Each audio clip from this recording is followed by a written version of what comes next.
ക്രിസ്തുവിലേറ്റവും സ്നേഹം നിറഞ്ഞ മാതാപിതാക്കളെ, സഹോദരീ സഹോദരങ്ങളെ, വാത്സല്യമുള്ള കുട്ടികളെ, ആഗോള കത്തോലിക്ക സഭ ആണ്ടുവട്ടത്തിലെ 20-ാം ഞായറിലേക്ക് പ്രവേശിക്കുമ്പോൾ സഭ നമുക്ക് വിചിന്തനത്തിനായി നൽകിയിരിക്കുന്നത് ജെറമിയ പ്രവാചകൻ്റെ ജീവിതാനുഭവമാണ്.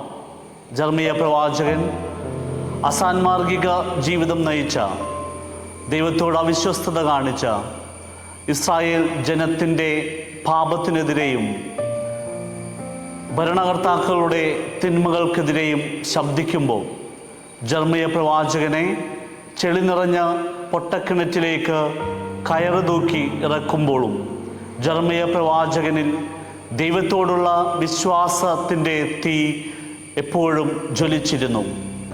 സുവിശേഷത്തിലേക്ക് നാം വരുമ്പോൾ ക്രിസ്തു തൻ്റെ ശിഷ്യന്മാരോട് പറയുന്നുണ്ട്, ഭൂമിയിൽ തീയിടാനാണ് ഞാൻ വന്നിരിക്കുന്നത്.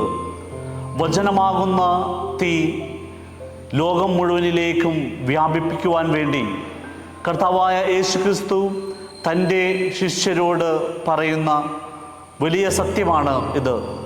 വിശ്വാസത്തിൻ്റെ തീ ലോകം മുഴുവനിലേക്കും വ്യാപിക്കുമ്പോൾ അവിടെ ദൈവത്തിനു വേണ്ടി ജീവിക്കുന്ന അനേകം വിശ്വാസികളോടൊപ്പം തന്നെ വിശ്വാസമില്ലാതെ ദൈവത്തിനെതിരെ ചിന്തിക്കുകയും പ്രവർത്തിക്കുകയും ചെയ്തുകൊണ്ട് കരിന്തിരി കത്തുന്നവരും ഈ ലോകത്തിലുണ്ടാകും എന്നൊരു മുന്നറിയിപ്പാണ് കർത്താവായ യേശു ക്രിസ്തു തൻ്റെ ശിഷ്യന്മാർക്ക് നൽകുന്നത്. അതുകൊണ്ടാണ് ഈശോ പറയുന്നത്, ഒരു ഭവനത്തിൽ വിശ്വാസം ഉള്ളവരും വിശ്വാസം ഇല്ലാത്തവരും തമ്മിലുള്ള സംഘർഷമുണ്ടാകുമെന്ന സൂചന ഈശോ നൽകുന്നുണ്ട്.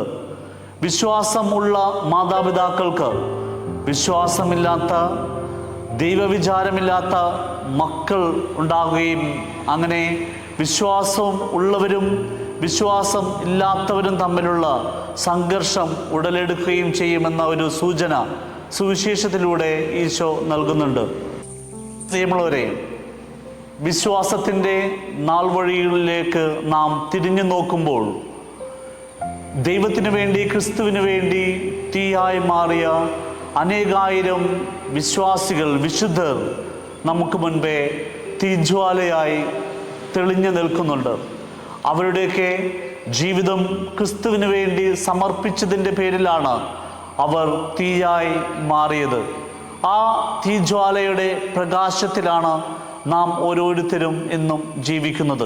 ദൈവം നിങ്ങൾ എന്താകണമെന്നാണ് ഉദ്ദേശിച്ചതെങ്കിൽ അത് നിങ്ങളായി മാറുമ്പോൾ നിങ്ങൾ ലോകത്തിൽ അഗ്നിജ്വാലയായി മാറുമെന്ന് സിസ്റ്റർ കാതറിൻ ഓഫ് സിയന്ന പറയുമ്പോൾ, പ്രിയമുള്ളവരെ, വിശ്വാസത്തിൻ്റെ തീഷ്ണതയെക്കുറിച്ച്, ക്രിസ്തുവിന് വേണ്ടി ജീവിക്കുന്നതിൻ്റെ ആത്മധൈര്യത്തെക്കുറിച്ചാണ് സിസ്റ്റർ കാതറിൻ ഓഫ് സിയന്ന നമ്മെ ഓർമ്മപ്പെടുത്തുക.